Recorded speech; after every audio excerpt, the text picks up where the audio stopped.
Pinas Vlog, ito yung mga memories na sa buhay ko is talagang sinisave ko na. Kasi nga dati wala namang vlog-vlog na. So ito, simula noon hanggang ngayon, simula yung nag-Japan ako, walang nagbago sa akin mga Dora. Maldita pa rin, simula noon hanggang kailangan, ngayon. Kapag nagkapera ka, hindi mababago yung ugali mo. Ganon. Ano ba yung tawag doon yung hindi ka babaguhin ng pera, ganon. Lumingon at lumingon ka sa pinanggalingan mo, ganon. Tama. Ito, natutuwa ako kasi mga Dora, kasi nga, diba? Dati kasi, hindi ko pa kaya. Ngayon, ito, every small win ko, ine-enjoy ko yung buhay ko na pwede ayun, na. Kaya ko na. Ayun, kaya ko na i-grocery sila ng ganito pala. Masaya ako kasi talagang pagkain pinapriority ko sa mga to. Masaya ako kasi nabubusog ko sila. Kasi nga, ito yung feeling na yung dati before ako nag-grocery. Wala, konti lang yung nakukuha ko. Ngayon, yung diba, sige, dampot na lang kayo dyan. Masaya na ako. Wala silang narinig sa akin na kahit ano. Basta, kung ano yung kaya kong ibigay, ayun lang, diba? Ibigay natin sa kanila. Hindi ako madamot mga Dora. Ayoko lang yung talagang dinidiktahan ako, inuutusan ako sa mga dapat kong gawin. Alam na alam ko naman kasi, kahit di nyo na ako sabihan, utusan o kung ano-ano.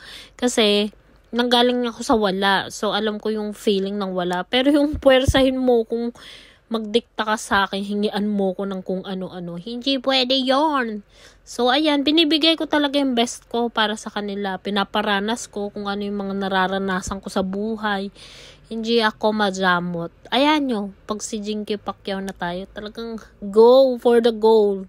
Tigi isang bahay talaga yan. So, eto, nagpaganda ako na. Inalalagaan ko na yung sarili ko. Ito lang, last year lang. Simula last year na ako nag-aalaga para sa sarili ka na.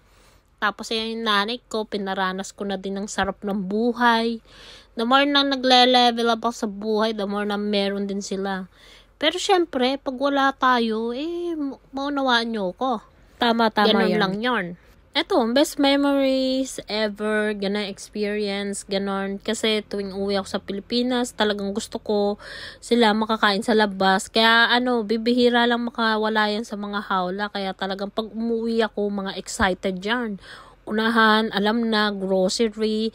Sino ba naman ako para magdamot? Basta bibigay ko kung anong kaya ko. Yan nga, nakakatawa. Tignan nyo kung nakamagkano kami dyan. Pero ayun, talagang saya ko. Wala silang narinig sa akin. Kasi nga, gusto ko, masaya sila. Sana, sa next na uuwi ako, meron akong ulit maibigay. Yun nga, lagi ko inaalala eh. Sana, more blessings ulit. Kasi gusto ko, meron din sila.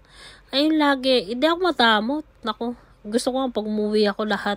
Talagang, dampot lang kayo dyan. Kain lang tayo. Dampot, ganyan. Kasi sa pamilya ko naman napupunta mga Dora eh. Kaya pansin nyo, diba, wala akong kaibigan. Kasi silang priority ko sa buhay. So, ayan, naglinis ako ng bahay ko.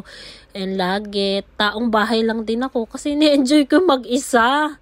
Ma-enjoy yung bahay ko. And syempre, hindi ako makakalimot magpasalamat sa buhay. Siya ang number 1. And ito yung lola ko. Lagi akong ginagabayan. So, the more na blessings talaga ha. Sana more blessings kasi gusto ko more groceries sila, more pagkain talaga. Ayun nga sana sa next na uwi ko, meron pa akong maidudukot kasi talaga iniisip ko sila. Oo, gusto ko makakain sila ng masasarap, mga Dora. Kayo din ba?